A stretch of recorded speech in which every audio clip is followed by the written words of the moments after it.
अस्सलाम वालेकुम। आप देख रहे हैं एडुटेनमेंट और मैं हूं आपका होस्ट हुमायूं बाबर। आज का जो हमारा टॉपिक है वो है operators in C language. C language में जब हम यूज़ कर रहे होते हैं प्रोग्रामिंग में, तो हमारे पास ऑपरेटर कितनी किस्म के होते हैं। पहले तो एक रिलेशन ऑपरेटर है, सेकंड है लॉजिकल ऑपरेटर। अब रिलेशनल ऑपरेटर में और लॉजिकल ऑपरेटर में क्या फ़र्क है। रिलेशनल ऑपरेटर ये आपको रिप्रेजेंट करता है रिलेशन। रिलेशन प्रोग्राम का किसी भी पॉइंट पे क्या रिलेशन है। एक logic, this is depend upon logic. आप किस किस्म की लॉजिक यूज करना चाह रहे हैं। दिस इज का लॉजिकल ऑपरेटर, दिस इज का रिलेशन ऑपरेटर। अब रिलेशन ऑपरेटर में आप क्या एग्जांपल लेना चाहेंगे, सोचें इसके बारे में।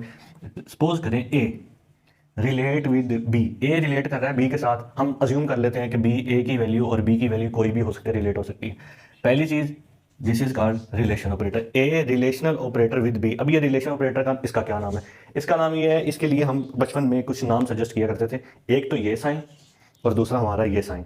जो राइट हैंड साइड का साइन होगा वो ग्रेटर का साइन होगा, जो लेफ्ट का साइन होगा वो लोअर का साइन होगा। अब ये साइन डिपेंड कर रही है, ये साइन है। अब this is called greater, this sign is called greater, GRATER। अब इसमें ये बताता है कि ए ग्रेटर है किससे, बी से। अब इसी चीज को अगर आगे लेके आए, ये वाला साइन जो हम लोगों ने इस हैंड से पढ़ा, ये क्या, this is called less than का साइन।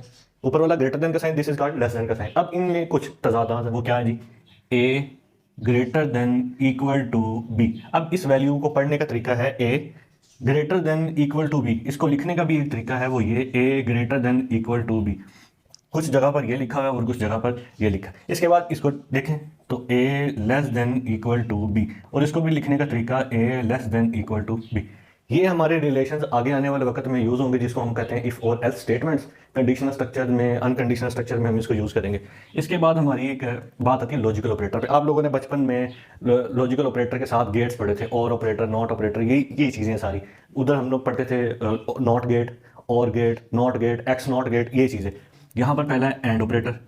एंड ऑपरेटर क्या है, और ऑपरेटर क्या है, और इसके बाद नॉट ऑपरेटर क्या है। नॉट ऑपरेटर ये समझ लें कि ये जो है इसकी वैल्यू को, ए की वैल्यू को ऑटोमेटिकली चेंज कर देता है। क्या कर देता है, चेंज कर देता है। जैसे कि ए की वैल्यू यहाँ पर प्लस है तो इस साइन की वजह से ए की वैल्यू क्या बन जाएगी, नेगेटिव। और इसको रिप्रेजेंट करने के लिए प्रोग्रामिंग लैंग्वेज में ये साइन बताया गया। एक दूसरी हमारे पास आती है और स्टेटमेंट। और क्या है, और का मतलब है ये डबल लाइन्स। इसको कहा जाता है प्रोग्रामिंग लैंग्वेज में और कोऑर्डिनेट करने का तरीका। अब आता है हमारे पास एंड। एंड को कुछ इस साइन से रिप्रेजेंट किया जाता है, कुछ ऐसे लिख के रिप्रेजेंट करते हैं, इसको एंड ऑपरेटर कहते हैं।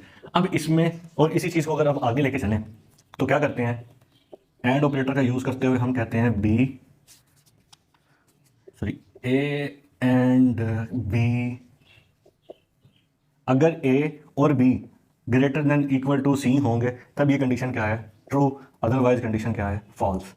इसी तरीके से और ऑपरेटर इसी तरीके ये कर दें, ए और b greater than equal to c, यानी कि दोनों इक्वल ग्रेटर देन सी है। अब यहाँ पर क्या है, ए नॉट बी ग्रेटर देन सी। इसका ये भी हम तरीका कर सकते हैं कि ए नॉट इक्वल टू बी, क्योंकि ए की जो वैल्यू है वो नहीं इक्वल है किसके, बी के। होप सो आपको ये टॉपिक अच्छा लगा होगा।